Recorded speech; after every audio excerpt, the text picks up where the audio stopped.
Quiero saludar a todos mis hermanos.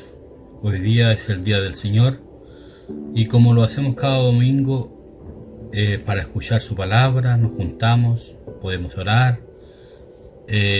Gracias a Dios porque Él ha sido con cada uno de nosotros. Día a día Él demuestra su amor, día a día Él nos consuela, nos provee de una u otra manera.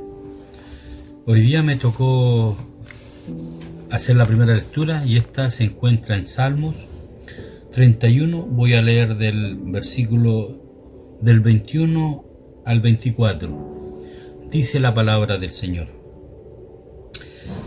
Bendito sea Jehová, porque ha hecho maravillosa su misericordia para conmigo con ciudad fortificada. Decía yo en mi premura: cortado soy delante de tus ojos, pero tú oíste la voz de mis ruegos cuando a ti clamaba. Amad a Jehová, todos vosotros sus santos, a los fieles guarda Jehová, y paga abundantemente al que procede con soberbia. Esforzaos todos vosotros los que esperáis en Jehová, y tome aliento vuestro corazón. Bendito el nombre del Señor. Gracias por esta palabra. Hermano, Él nos manda día a día a buscarlo a Él. Dice: amad a Jehová vosotros todos. Muchas veces decimos de palabra amar al Señor, pero el Jesús cuando estaba en la tierra dijo: el que no hace mi voluntad no es hijo mío, no me ama. Muchas veces nosotros dejamos a nuestro Señor en segundo plano. Que el Señor nos perdone por eso. Vamos a pedirle a Él que Él pueda día a día fortalecer nuestros corazones y que día a día nuestros corazones puedan vibrar por cuando escuchemos la palabra de Jesús, sabiendo que Él vino a morir por cada uno. Yo sé que el Señor protege a cada uno de sus fieles, porque Él lo promete, sus promesas son verdaderas. Creemos en un Dios verdadero, no en un Dios de mentira. Hermano, quiero también saludar a todos los que están hoy día viendo estas transmisiones, diciéndoles que se esfuercen, que sean valientes, que busquen al Señor, que es lo único que puede llenar nuestras vidas. Ya llevamos más de un mes y tanto de pandemia, no nos podemos juntar, pero el Señor sabe, Él por qué hizo todo esto, Él está al control de todo. Pero llegará el momento en que nos podamos juntar y estar todos unidos, alabando al Señor, cantando, orando, dándonos un abrazo y gozándonos porque podemos alabarlo juntos. Ahora, por este medio, tenemos que unir nuestros corazones y alabar al Señor. Pues vamos a orar. Padre bendito, Señor, primeramente te pido, Padre, que seas perdonando todas mis faltas, Padre. Porque reconozco que sin ti, Señor, yo no soy nada, Señor. Porque reconozco, Padre, que tú eres mi sustento, tú eres mi fortaleza, tú eres mi fuerza, Padre. Gracias, Señor, porque día a día veo tu amor hacia mí, Señor, hacia mi familia, Señor, hacia mis hermanos, Padre. Gracias, Padre, por este día donde nos podemos juntar a través de estas pantallas, Señor, y podemos escuchar tu palabra, Señor. Bendiga a nuestro pastor, dele sabiduría día a día, Señor, y bendiga a cada uno de mis hermanos, Señor. Al que tiene necesidad, Señor, sea con él, Padre. Señor, gracias te damos por todo lo que tú nos das día a día. Todo lo pido en el bendito nombre de nuestro Señor Jesucristo. Amén y amén. Que el Señor bendiga a cada uno de ustedes, mis hermanos.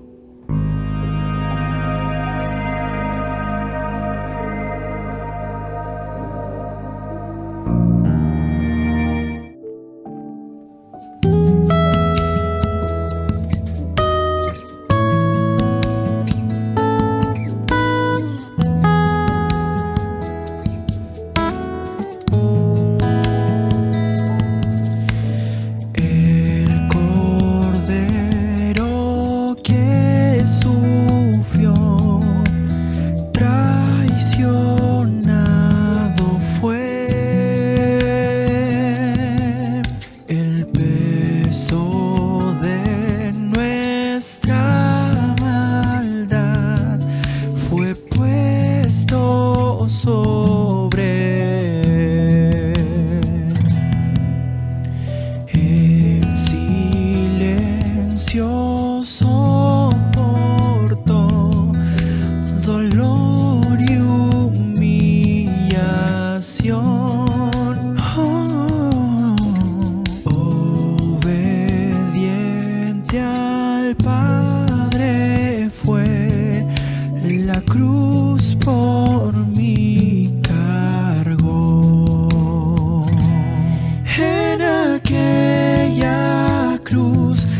salvaste,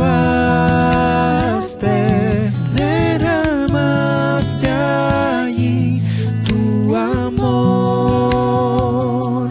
Mi alma cantará, aleluya, gloria y honra a ti, Señor. Unigénito de Dios, viniste a redimir y perdonar a todo aquel que se acerca a ti. En aquella cruz me salvaste, derramaste allí tu amor. Mi alma cantará, aleluya, gloria y honra a ti, Señor. Él pagó por mí, su perdón me dio por la sangre que derramó en la cruz. El pecado ya no me puede atar, libre soy en él, libre en verdad. Él pagó por mí, su perdón me dio por la sangre que derramó en la cruz. El pecado ya no me puede atar, libre soy en él, libre en verdad. En aquella cruz me salvaste, derramaste allí tu amor. Mi alma cantará, aleluya, gloria y honra a ti, Señor. A la muerte él venció, la tumba abierta está. Aleluya, al Salvador Jesús resucitó. En aquella cruz me salvaste, derramaste allí tu amor. Mi alma cantará, aleluya, gloria y honra a ti, Señor. Gloria y honra a ti, Señor.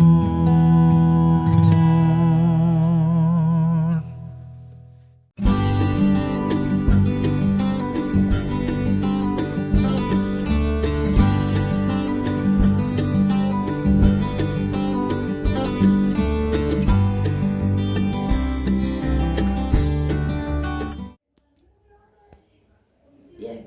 Quiero saludar a mi hermano y a todos, que todos estén bien y nos encontraremos, si Dios nos ayuda, en cualquier circunstancia, y que Dios nos bendiga. Yo estoy bien, gracias a Dios. Muchas bendiciones para todos. Gracias.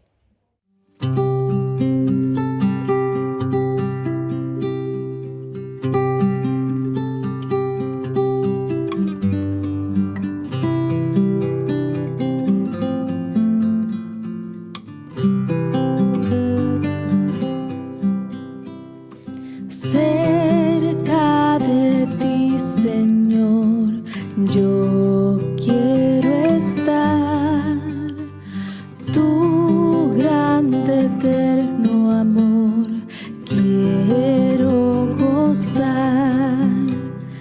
Llena mi pobre ser, limpia mi corazón, hazme tu rostro ver en comunión. Mi pobre corazón inquieto está, por esta vida voy buscando paz, mas solo tú, Señor, la paz me puedes dar. Cerca de ti, Señor, yo quiero estar. Pasos inciertos doy, el sol se va, mas si contigo estoy, no temo ya. Himnos de gratitud ferviente cantaré, y fiel a ti, Jesús, siempre seré. Día feliz veré, creyendo en ti, en que yo habitaré cerca de ti. Mi voz alabará tu santo nombre allí, y mi alma gozará cerca de ti. Mi voz alabará tu santo nombre allí, y mi alma gozará cerca de ti.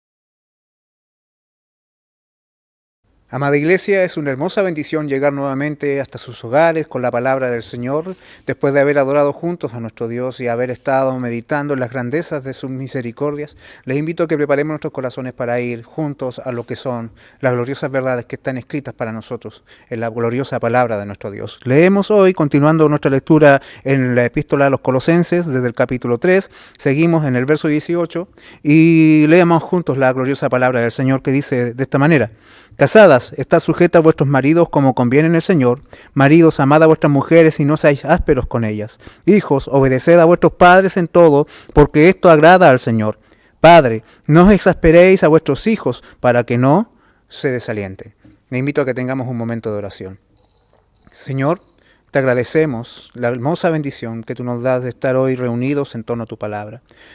Te agradecemos, Señor, la bendición maravillosa de que tú nos hables.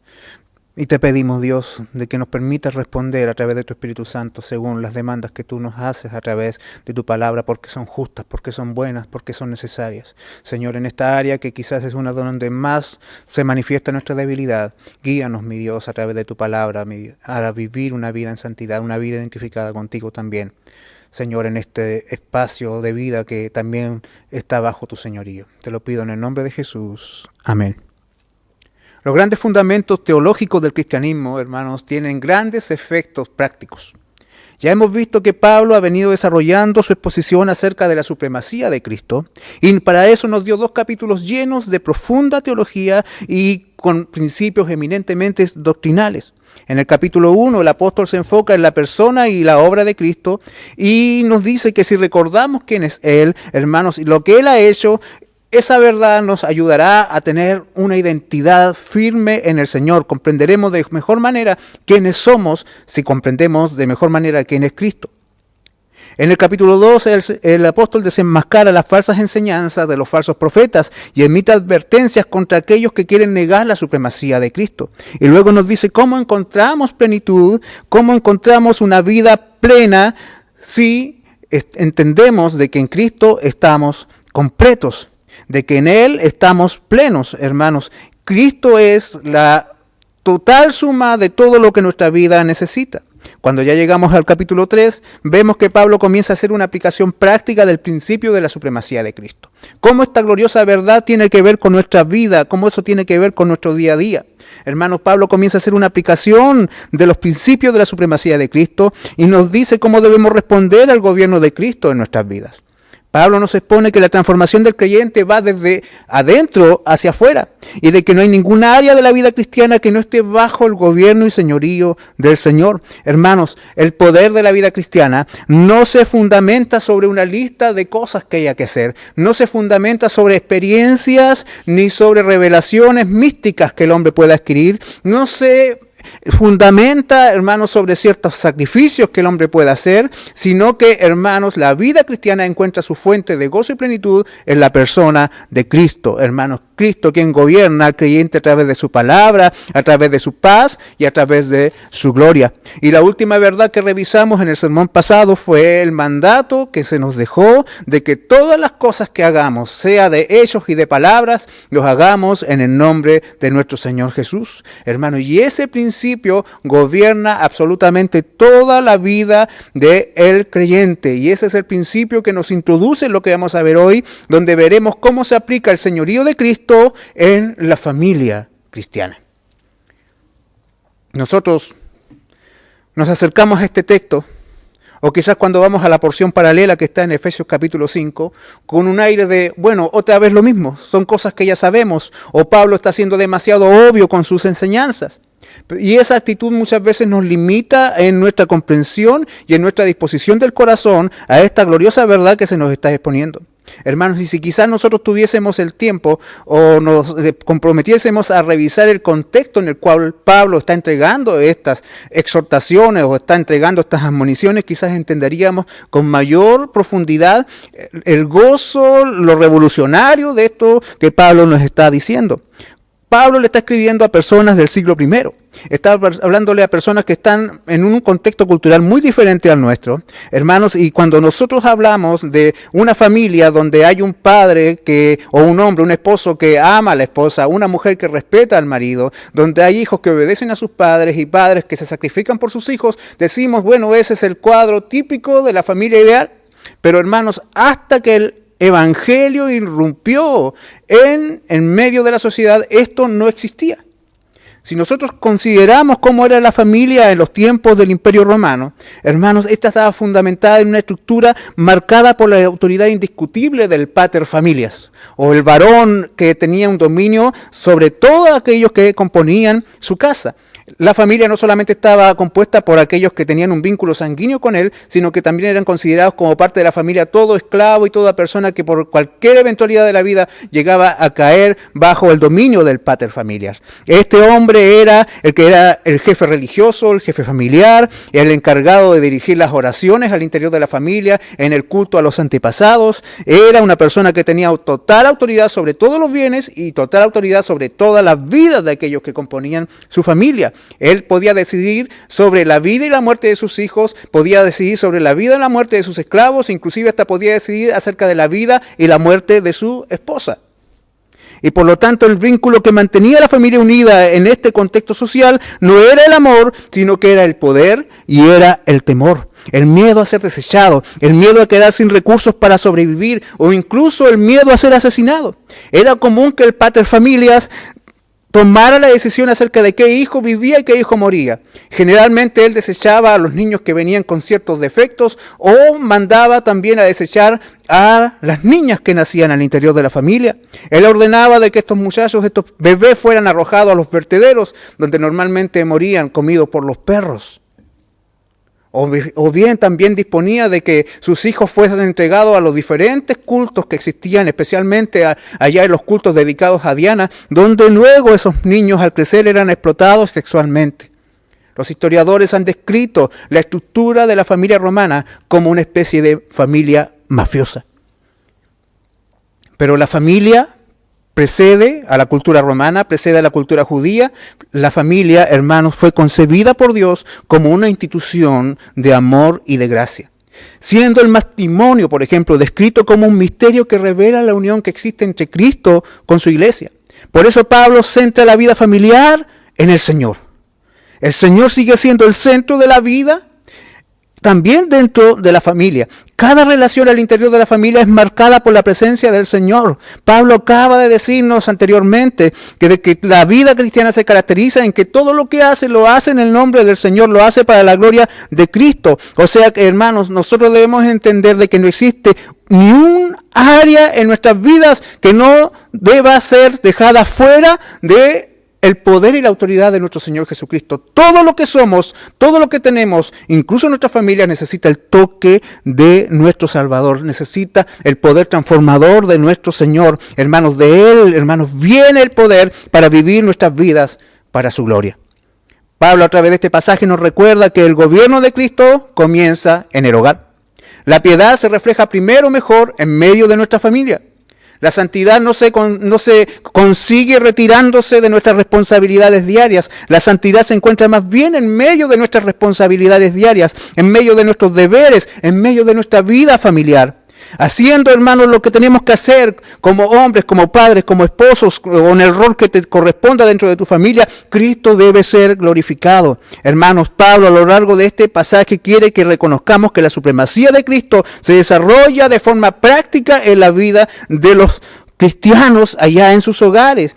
Y así él da, hermanos, 4 instrucciones precisas, concisas y muy limitadas, muy cortantes, acerca de cómo luce una familia cristiana, cómo ha de verse una familia que está bajo el señorío de Cristo.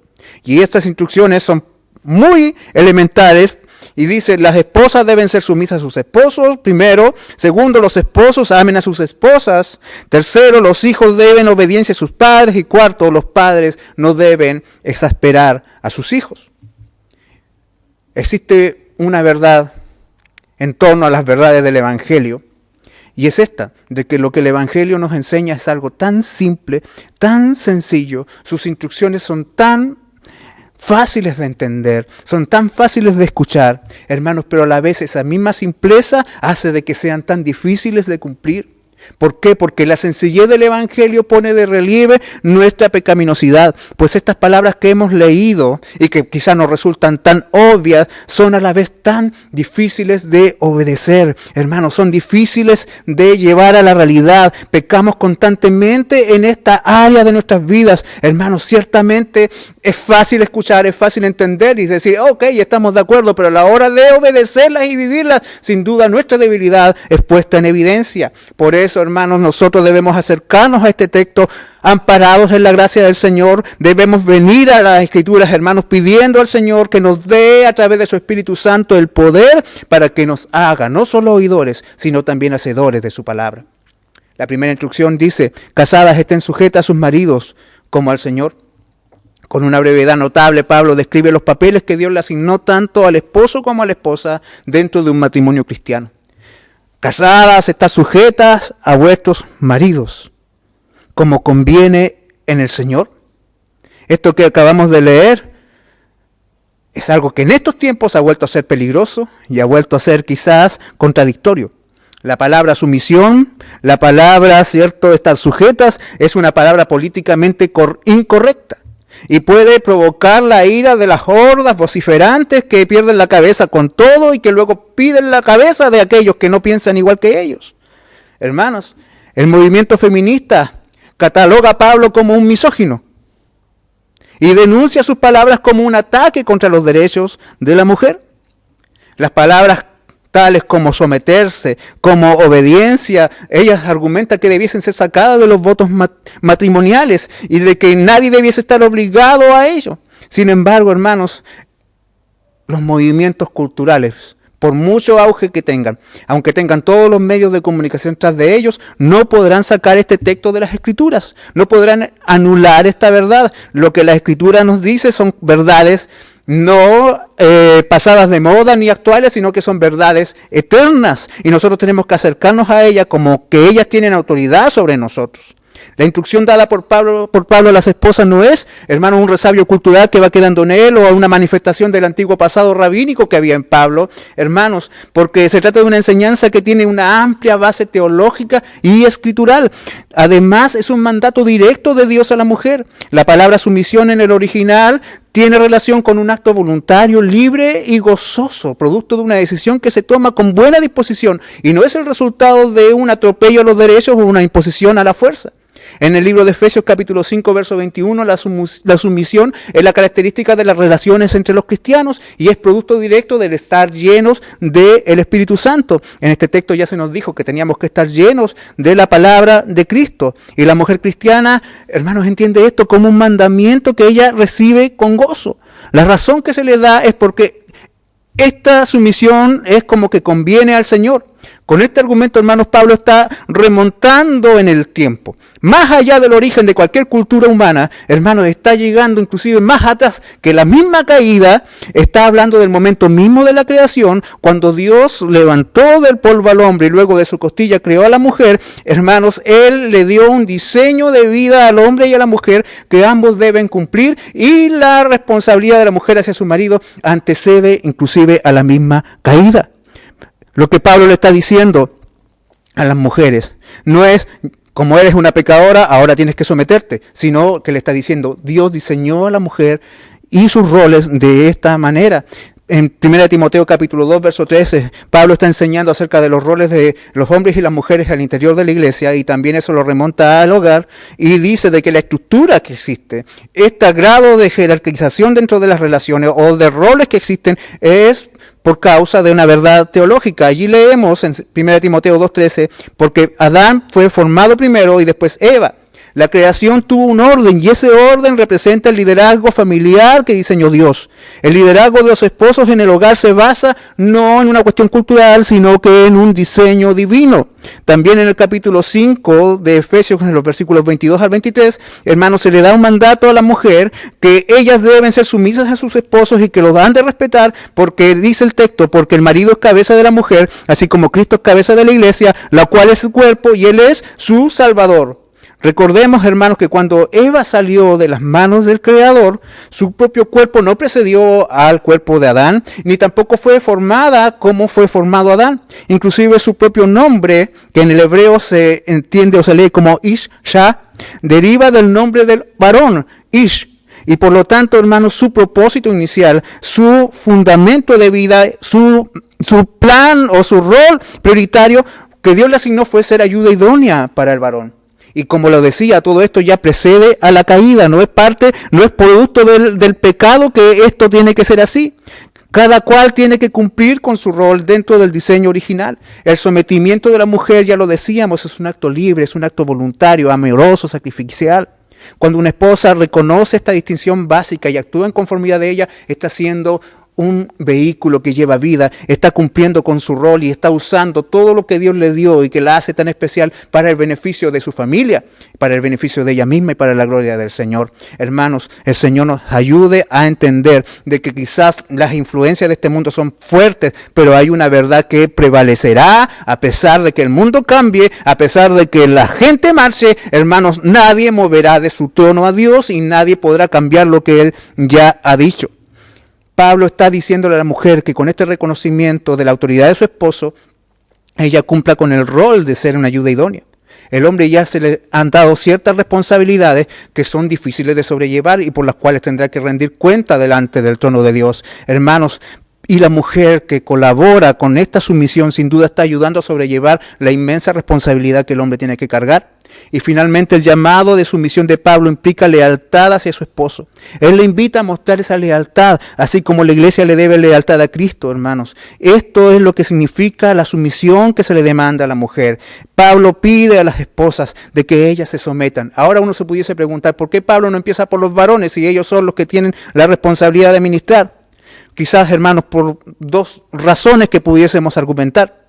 La primera, hermanos, es de que hay una razón estratégica por la cual se necesitan mujeres rendidas a la palabra del Señor. Y el mundo lo sabe, Satanás lo sabe, pero Dios lo sabía primero. Hermanos, si la estructura familiar es adulterada, es violentada, ninguna sociedad podrá resistir cualquier cosa que venga. Cuando una familia está bien fundamentada, cuando las mujeres están cumpliendo con su deber, hermanos, la familia sobrevive a cualquier cataclismo, a cualquier tragedia. Si se destruye la relación o el rol de la mujer, si se saca a la mujer de la casa, si se le dan a la mujer nuevas metas y nuevas tareas, aparte del diseño que Dios le dio, lo más probable es que esa familia sea destruida y quede expuesta a los ataques de Satanás.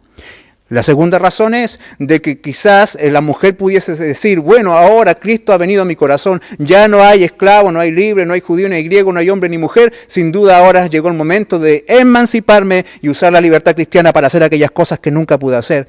Pero la libertad cristiana es no vivir para el pecado y poder vivir para la voluntad de Dios. El Señor nos ayude, queridos hermanos. Y esto no es violentar la dignidad de la mujer, sino es todo lo contrario. El cristianismo vino y dignificó a la mujer. En la cultura greco-romana la mujer era considerada como un objeto o como parte del ganado. Pero en el cristianismo es considerada como alguien fundamental. El Señor le dirigió la palabra, el Señor las perdonó, el Señor las amó, el Señor les habla a ellas, el Señor primero se les apareció a ellas después de su resurrección. Hermanas, solo viviendo según el rol de las Escrituras puedes vivir una vida plena. El Señor nos ayude. Luego la instrucción continúa diciendo, maridos, amad a vuestras mujeres y no seáis ásperos con ellas. Quiero que entendamos algo.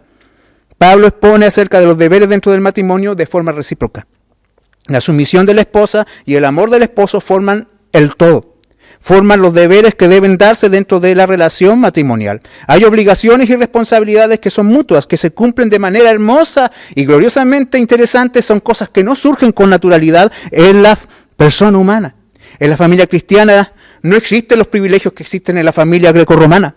No existen los atributos especiales que tenía el pater familias. Hermanos, no, porque la esposa respeta a su esposo con una razón fundamental y es porque su esposo la ama, porque él la ama de una manera especial. Hermanos, y note usted que Pablo le dice al esposo que tienes que amar a tu mujer y lo está dando como una orden. Quizás para nosotros sería como obvio, es cierto, yo debo amar a mi esposa, pero en ese tiempo el hombre que venía recién saliendo de la cultura romana, quizás le costaba mucho entender de que el vínculo de la mujer con él era algo fundamentado en el amor. Y este amor, hermanos, es más que un amor filial, es más que un amor erótico, es más que un amor romántico, es un amor ágape.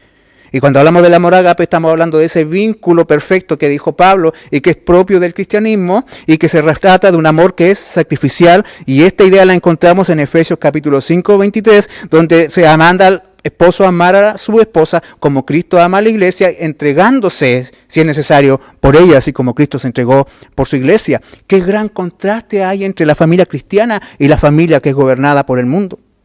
Como ya dijimos, la idea del amor del cristianismo se trata de acciones concretas y Pablo le dice a la mujer, al esposo, perdón, amad a vuestras mujeres, y este amor se demuestra no siendo ásperos con ellas, no teniendo un trato violento. El ser áspero significa provocar amargura en el corazón. Hermanos, sin duda la caída provocó una deformación del rol de autoridad que el hombre tenía. El hombre se volvió abusivo, el hombre se volvió violento, el hombre se volvió egoísta, hermanos, y con ese marco él ejerce su autoridad dentro de la familia. Pero Cristo viene a conformar la imagen de Dios en aquellos que Él ha salvado, los viene a restaurar a la imagen original, y esto, hermanos, se hace evidente principalmente al interior de la familia. Para Dios, hermanos, la mujer primero es una coheredera de la gracia.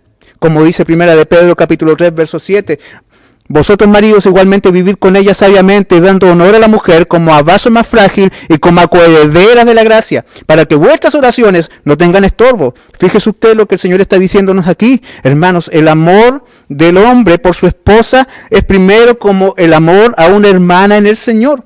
Y este amor actúa como una influencia poderosa en el moderar las reacciones del hombre en las circunstancias diferentes que puedan vivirse al interior de la familia, porque el esposo tiene que ver primero a su esposa como una hija de Dios.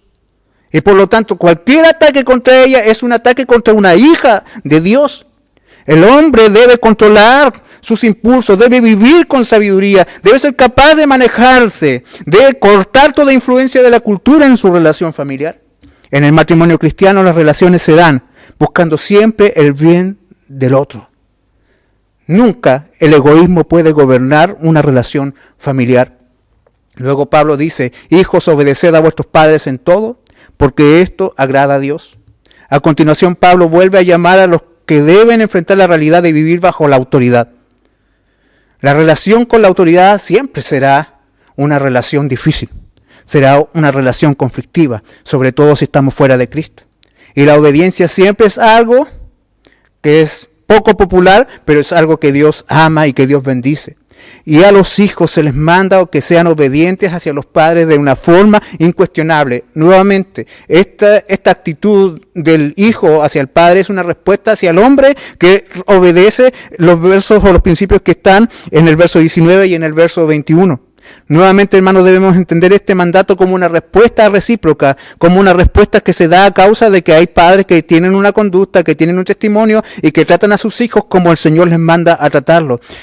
Esto de obedecer a los padres es algo que agrada al Señor, argumenta Pablo. Es algo que complace a nuestro Dios, hermano. Es algo que está en armonía con todas las Escrituras y que es la respuesta a el quinto mandamiento que el Señor le entregó a Moisés, y por lo tanto es una verdad que permanece en el tiempo y que nunca pierde vigencia. Y al contrario, la desobediencia a los padres es característica común de los rebeldes, de los paganos, de aquellos hermanos que han sido reprobados por Dios, aquellos que tienen una mente reprobada, aquellos que viven solo para sus placeres. Y Pablo lo dice y mete la desobediencia de los padres a los padres dentro de un catálogo de actitudes perversas y aborrecibles que están allá en el capítulo 1 del libro de Romanos.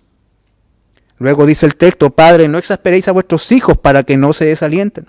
La reciprocidad de las relaciones cristianas es la base de toda acción. Ámense los unos a los otros, oren los unos por los otros, reciprocidad, unos a otros, cumpliendo sus deberes, buscando el bien del otro. Y así como los hijos deben obedecer, los padres deben criar y formar a sus hijos con un trato que dignifique la vida del hijo.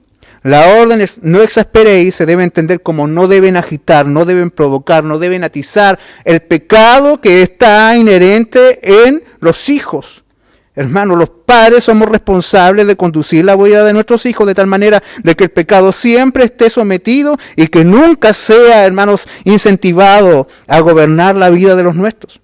Y esto no se trata solamente de no exponer al hijo a sentirse airado, a sentirse incómodo, sino que tiene que ver, según lo que dice el libro de Efesios, hermanos, también con el instruir, con el enseñar y hacerlo conforme al Evangelio, hacerlo conforme a la palabra del Señor.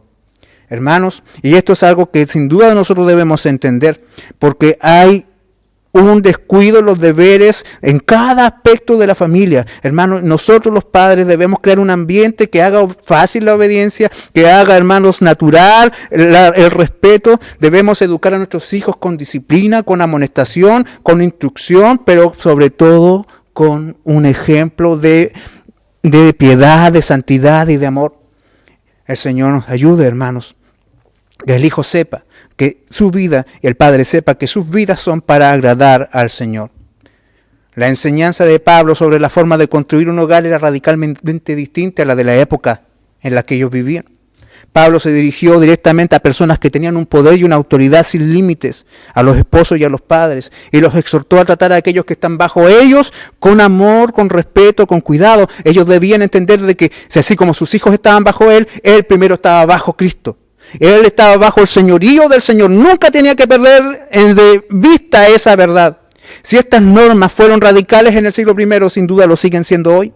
Construir una familia para la gloria de Cristo es un acto de resistencia a la cultura. Es un acto de resistencia hoy. Es un acto prácticamente de osadía.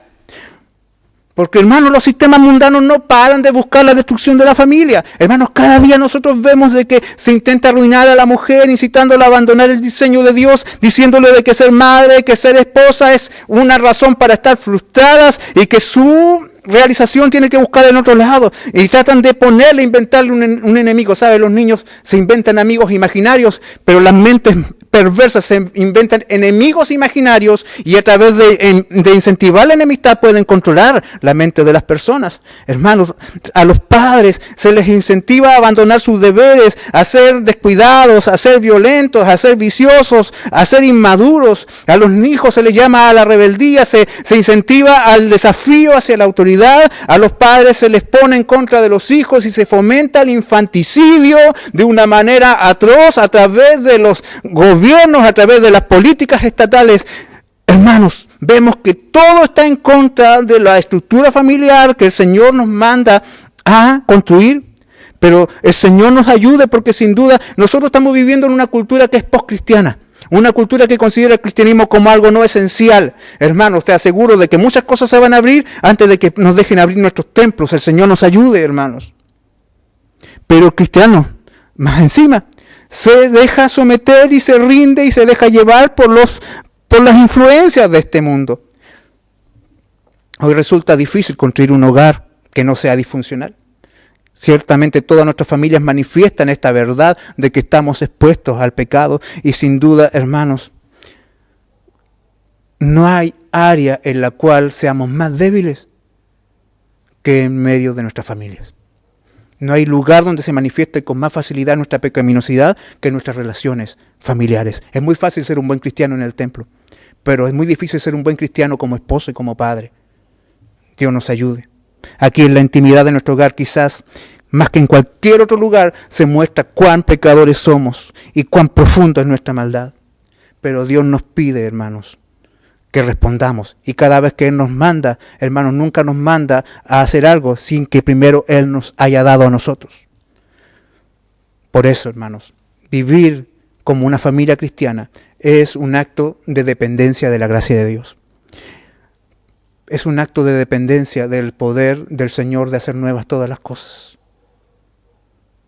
Sin duda, lo sencillo del mensaje expone con mayor claridad lo difícil que es obedecer. Pero Cristo tiene poder para sanar, Cristo tiene poder para restaurar, Cristo tiene poder para reconstruir matrimonios, Cristo tiene poder para sanar familias, para guardar hijos. Hermanos, el Señor tiene poder para hacer que esas familias disfuncionales sean familias que reflejen a Cristo, porque, hermanos, esta verdad no cambia, aunque todo cambie, aunque la sociedad cambie, hay una verdad que no cambia. En Cristo estamos completos. En Cristo estamos completos, el poder de Cristo no ha menguado. Y sin duda, si hoy estamos expuestos a esta verdad, y si la verdad de la Escritura nos choca con nuestra realidad, Cristo sigue teniendo poder de hacer nuevas todas las cosas. La plenitud de vida del cristiano es por causa de vivir centrado en Cristo.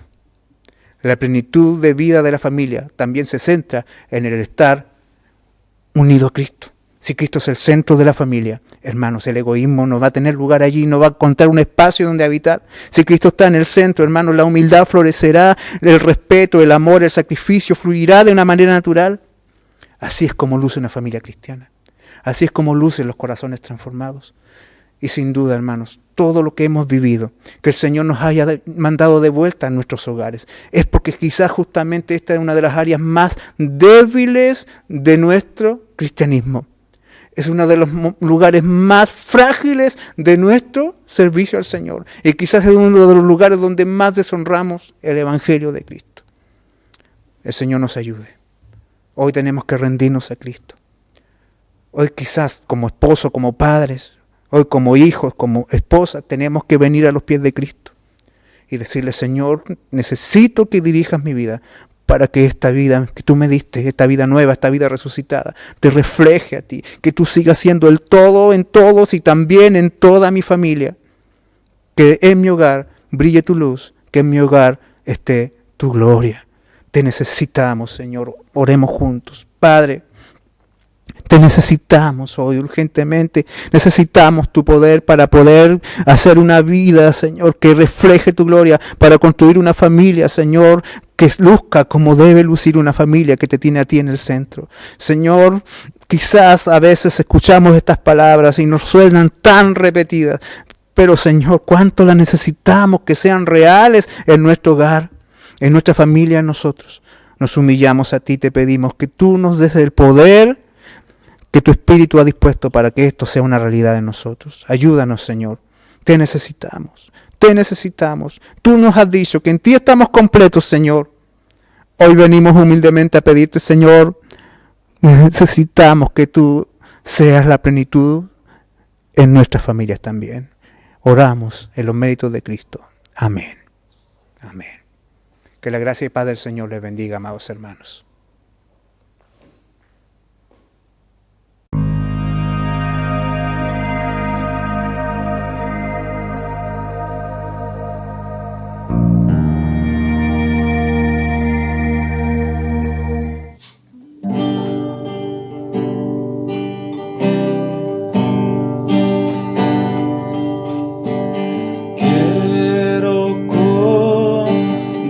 Conocerte cada día más a ti.